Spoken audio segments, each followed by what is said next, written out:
The Couple Next Door, written by Peg Lynch and starring Peg Lynch and Ethel Bunce.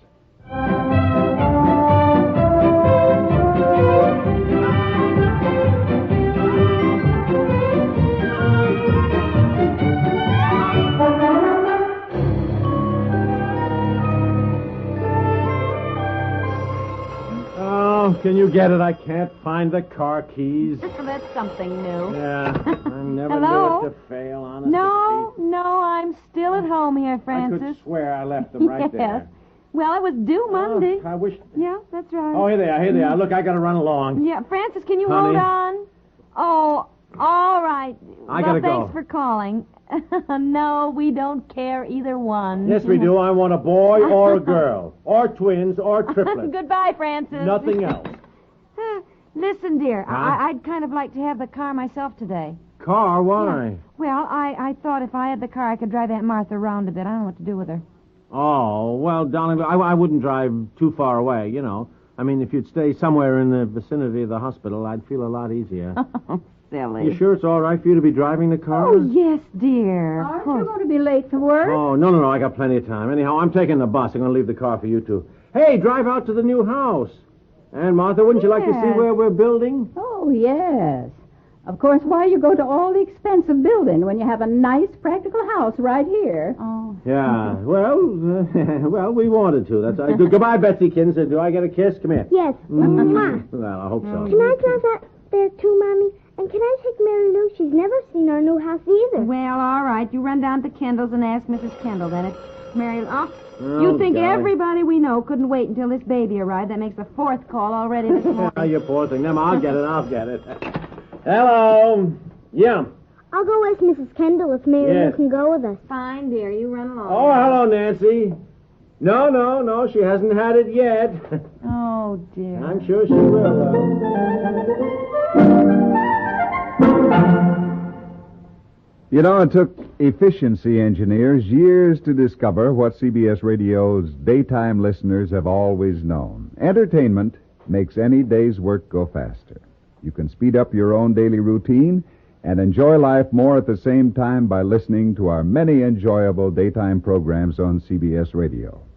Now, two of them coming your way each weekday on most of these same stations are The Howard Miller Show and Just Entertainment, starring Pat Buttram.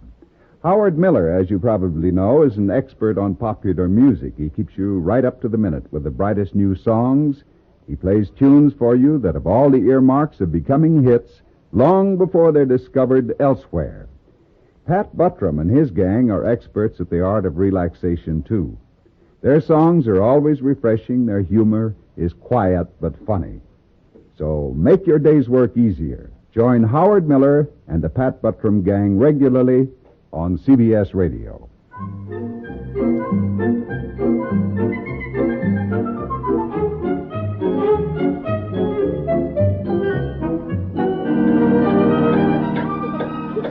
Oh, now listen. Remember, girls, Betsy, Mary Lou, there's poison ivy around here, so be careful. Oh, I've had poison ivy. Well, you can get it again, Mary Lou, so be careful. Now, you can run on ahead, girls. Isn't the view lovely, Aunt Martha? Oh, yes. My goodness, is that all you've done on the house? Can't tell a thing from that. Well, the foundations are in, and I see the carpenters have done quite a bit since I was last here. You, Mr. Dibble. He's the general contractor. Good morning. Morning. Well, didn't expect to see you this week. Well, no. Well, it hasn't arrived yet. This is my husband's aunt, Miss Sorensen, Mr. Dibble. I wanted to show her the house. How do? It's a pleasure, I'm sure. Well, not much to see yet. You sure it's all right for you to be out here? Oh, yes. Yes, I'm quite all right, Mr. Dibble. Thank you. Mommy, can we have a drink of water? Well, dear, Oh, it's all right. Spring water. There's a cup right there. I don't think they should drink out of a cup the workmen use. Oh, my goodness. We always had a tin cup hanging on the pump, and everybody used it. Nobody died of anybody else's germs. Well, all right, Betsy, but rinse the cup out first. Well, of course, we're a little behind schedule. Rain last week held things up. Uh-huh. Well, we got the lally columns in, girders, floor joists. Which are these lally columns? Them right there. Oh, yes. Round pipes full of concrete, hold the girders up. Uh-huh. And those are the floor joists? Yep, those are the floor joists. Mommy, can we walk down to the here. No, I'm glad, Mary Lou. Can I come out and stay overnight with Betsy when the house is built? Well, we'd love to have you, Mary Lou. I think I'll walk down to the lake with the girls. Now, be careful, girls. Don't run so fast. You're trip and fall. There you go. Well, nice to see you. I think maybe you ought to get back into town. Not much to see out here today. No, I'm all right, Mr. Dibble. Yeah, Hey, well... boss, you want we should frame a Western or a balloon? Oh, yeah. You want the framing Western or balloon? What? Framing. Western style or balloon? Well, Western style, a balloon, did you say? Yep. Which is better? Oh, well, it's up to you. Well, I mean, what is the difference? Well, with the balloon framing, the studding rests on the subfloor. Western framing, the studding rests on the sill. Oh, Well, I guess my husband would ask which is more expensive. Well, Western style, you'll need 2x4 fire blocks between the studs. You don't need that with a balloon. I see, Well, is it going to make any difference in the long run? It's going to make a difference with your heating. What kind of heat you having? Well, I don't know. Don't you, Mr. Dibble? No, nothing was said to me about the heating. Well, that's strange, I'm sure. Of course, I just don't know what... You know how many zones you're having? Zones of what? Zones of heating.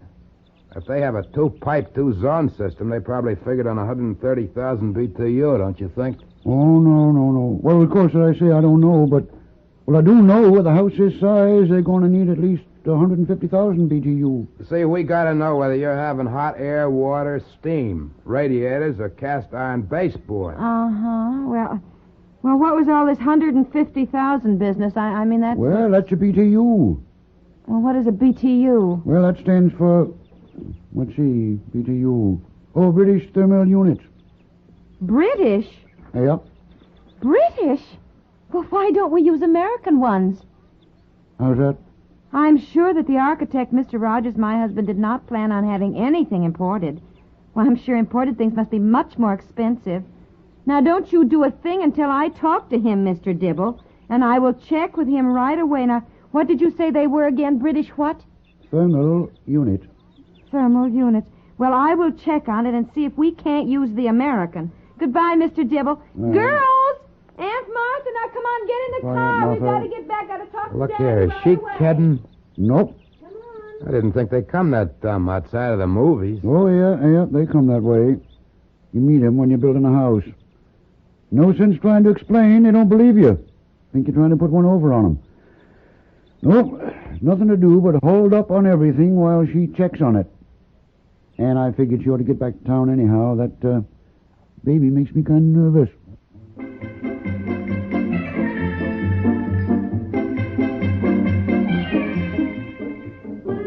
And I said British thermal units. Well, I said I knew you and Mr. Rogers had not planned on importing anything. And I said... You're kidding. Well, what do you mean? You told him you wanted American thermal units? Well, what is so funny? Honey, he must have thought you were really wacky. Darling, they're just called BTU, British Thermal Units. Well, if you're so smart, what is a thermal unit, and why is it called British, and why do we need 150,000 of them, and why does what style framing we have, Western or balloon, have to do with what kind of heating we use, huh? Darling, it's very simple. I'll explain it when I get home tonight. Honey, we're so busy here at the office today. Well, all right, but if you know all the answers, you better get on the phone right away and call Mr. Dibble, because the carpenters are waiting to know before they proceed. Waiting? Yes, and we pay by They're the out there hour. waiting? Yes, Oh, they're for waiting. Pete's sake. Miss Winters, where is that secretary? She is always... Miss Winters! Hello, Miss Winters. Get Mr. Rogers on the phone at once. Mr. Rogers, the architect.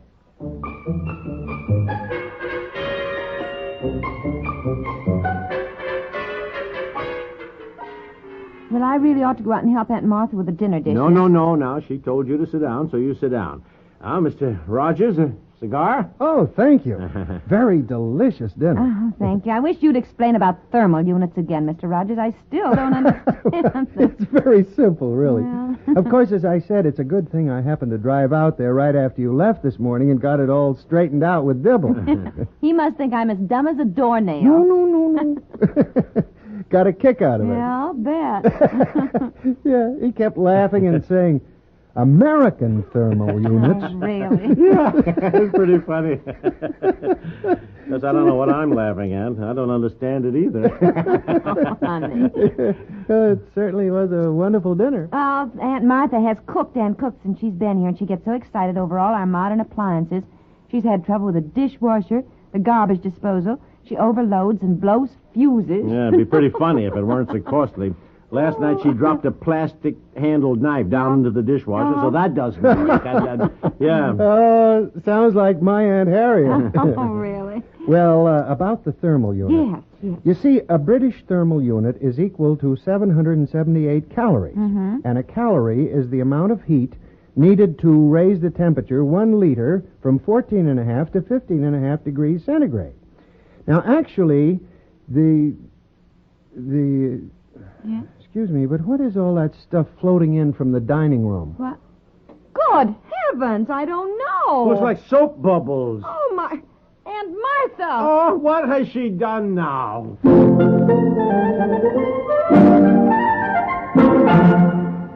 We'll return to the couple next door in just a moment.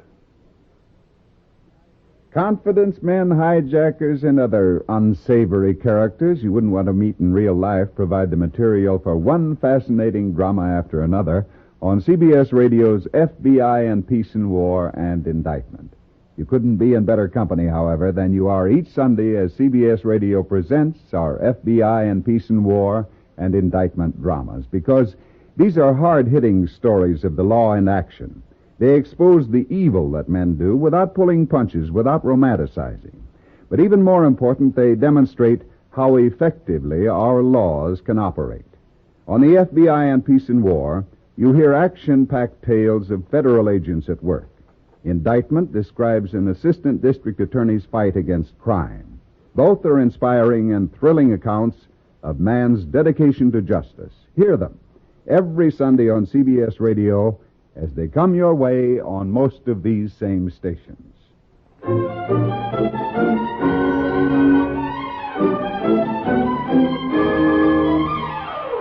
Aunt Martha, for Pete's sake, open the kitchen door, will you, Mr. Rogers? I'll open the windows, Aunt too. Martha, where are you? Here I am by the sink. Oh, my goodness. What did you do? Well, you said to try that detergent in the dishpan. Well, you can be as modern as you like, but I think it makes much too much Oh, soap. for heaven's How sake. much did you use? It said put in a cupful. A capful, Aunt Martha, not a cupful. Well, I didn't have my glasses on. I thought it said cupful. Oh, no. Aunt Oh, Martha. boy, Aunt Martha, you're a caution. Mommy! Yes? Oh, how wonderful. What is it? Soap bubbles. Now get out of our way so we can wave them out the door. Guess what? What? Mary Lou's daddy says he thinks she has the mumps. Look, if we all get towels and wave the bubbles... Yes, get What? mumps? Oh, dear, and you've been with her all day. And Mary Lou had dinner with us tonight. I knew it. I knew she shouldn't have drunk out of that drinking cup the workmen use out there. She picked it up from that. She wouldn't catch mumps in 8 hours. More likely she gave it to the workmen. The workmen. Oh, I say, I hope the carpenters don't all get mumps. That'll be pretty expensive if we get behind on the building schedule. Oh, dear. Well, Betsy will probably get them, and I've had them. You, Mr. Rogers? Oh, yes, when I was about 5. Have you, Daddy? No. Oh, I don't have enough to worry about. Now, dear. Well, I always say no sense worrying about a thing. You'll soon know.